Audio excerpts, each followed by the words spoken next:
څو ورځې وړاندې د انګلستان کرکټ بورډ ته لیک استولی چې تاسې موږ سره مذاکرات وکړئ تر څو موږ تاسې ته یقیني درکړو چې په ټراپي کې د افغانستان سره لوبې ونه کړئ. فوزیه چې په جمهوري دولت کې د بدخشان د خلکو استازې وه او په پارلمان کې یې وکیله وه، او اوس د ښځو د حقوقو لپاره دی دعوه لري چې د ښځو د حقوقو لپاره کار کوو. مګر همدغه لیک د افغانانو خورا غبرګونونه پارولي په میډیا باندې. کرکټ یوازې په کرکټرانو پسې محدود نه دی، بلکې کرکټ ټول افغان 1940 میلیونه ولس پسې محدود شوی دی. دا د 40 میلیونه ولس غوښتنه ده، خوښي ده او خوشحالي ده. په افغانستان کې د کرکټ نه تنها لویه خوشحالي د افغانانو لپاره نشته چې دی ترې د هغې د اخیستلو کوښښ کوي او د کرکټ سره نه بلکې د ټولو افغانانو سره دښمني کوي. دا چې دی په پارلمان کې وکیله وه او د کومو خلکو په رایه باندې پارلمان ته رسېدلې وه، نن په همدغه لیک باندې هماغه خلک مخالفین دي او خورا غبرګونونه یې راپارولي ورته.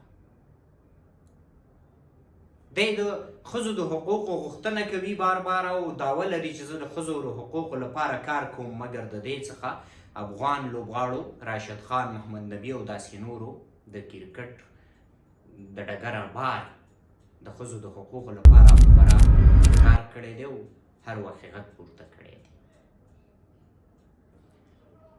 په همدغه ځای کې د فوزیه یو کال مخکینی ویډیو ده. Well, for me as a woman, the most important thing is to ensure that women presence and real participation is there during the talks, and the women voices are heard by both sides, both by Taliban and by participants from Afghanistan, because we have come very long way and we don't want to go back. Afghanistan has come very forward, long way, and Taliban should realize that. It's not Afghanistan of 2001 or 1995, which they ruled. دی نو دا خبرې په هغه وخت کې کړي چې دی د په دوحه کې د مذاکراتو د ټیم غړی وه او دی نو اوس د ښځو د حقوقو لپاره کار کوي، مګر د ښځو حقوق یې راواغېستل په کرکټ پسې محدود کړل، سیاست او کرکټ یې سره ګډ کړل.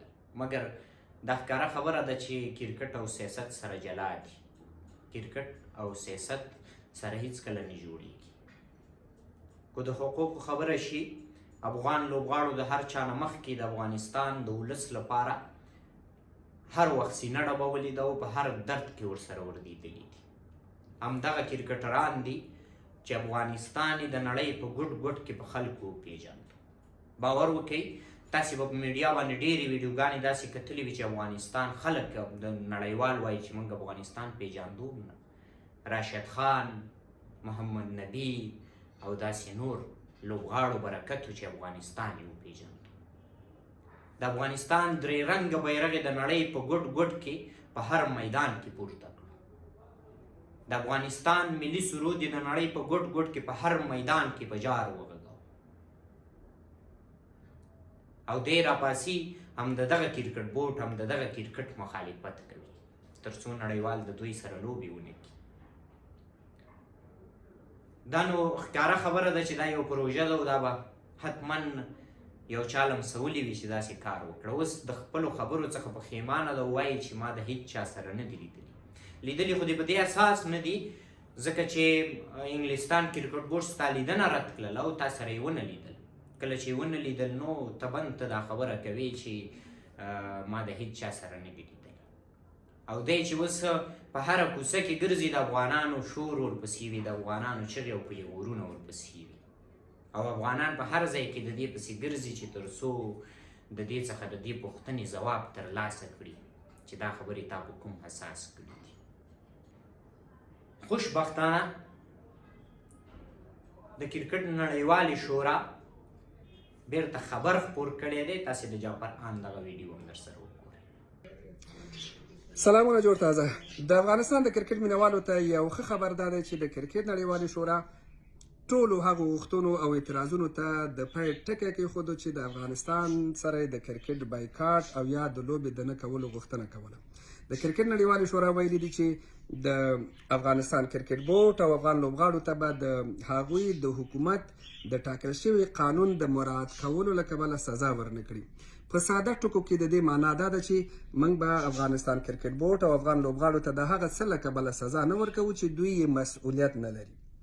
نو دا ښه خبره ده او دغه بیان د همدغه راز ویلي دي چې دوی به د کرکټ بورډ سره مرسته روانه ساتي چې په افغانستان کې د نارینهو او نجونو د کرکټ د ودې لپاره دغه روان بهیر دغسې روان وساتل شي. دا د افغان کرکټ لپاره د افغان کرکټ مینوالو لپاره یو ښه خبر دی او د ټولو د هغه کور ودان وي چې په دې برخه کې یوه خبره کړې وي، یو ټویټ یې کړی وي، یو پوسټ یې کړی وي او د افغانستان سره یې د حمایت څرګندونه کړې وي.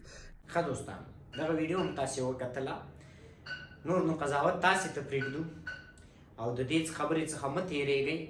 که څومره مو وس کېږي یو پوسټ، یو لیکنه، یوه ویډیو، هر څه چې مو وس کېږي په خپل فیسبوک، ټیک ټاک، یوټیوب، هر څه باندې نشر کړئ تر څو راتلونکي نورو دښمنانو ته د افغانستان او د کرکټ دښمنانو ته پته ولګي چې د افغانانو سره ډغره نه وال کېږي.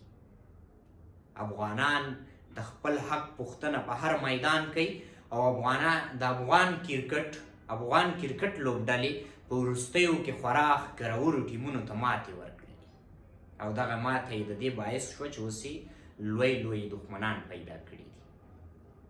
نو د ولس څخه مو غوښتنه هم دا ده چې هم دغسې دا څه ډول چې مو د کرکټ بورډ ملاتړ کړی دی او د کرکټ ملاتړ مو کړی او د ملي لوبډلې ملاتړ مو کړی، دغسې ملاتړ یې وکړئ او په کلکه ورسره ودرېږئ او هر هغه دښمن ته یې غاښ ماتونکی ځواب ورکړئ لکه څنګه چې مو پوځیاته ورکړل. خدای په امان.